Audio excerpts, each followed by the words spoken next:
মৌলিক ত্রিজোট। তাহলে আমরা এর আগে শিখছি কি জোড় মৌলিক সংখ্যা। তো জোড় মৌলিক সংখ্যার মতোই মৌলিক ত্রিজোট, মানে তিনটা মৌলিক সংখ্যার ক্রমিক অন্তর যদি 2 হয় তাহলে ওই সংখ্যাগুলোকে কি কি বলে? মৌলিক ত্রিজোট। তাহলে আমরা একটু লিখে ফেলি। তিনটি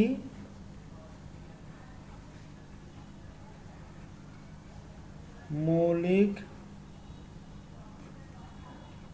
সংখ্যার অন্তর 2 হলে সেগুলোকে মৌলিক ত্রিজোট বলে।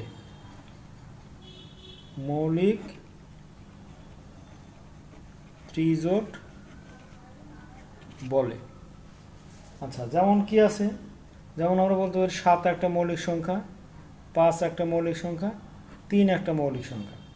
এখন আমরা যদি 7 থেকে 5 বিয়োগ করি রেজাল্ট হয় 2, তারপরে 5 থেকে 3 বিয়োগ করি রেজাল্ট হয় 2, তাহলে প্রত্যেক ক্ষেত্রে আমাদের কত হচ্ছে? 2 হচ্ছে। তার মানে 7, 5, 3 এই সংখ্যা তিনটা হলো মৌলিক ত্রিজোট। তো 7, 5, 3 সংখ্যাগুলো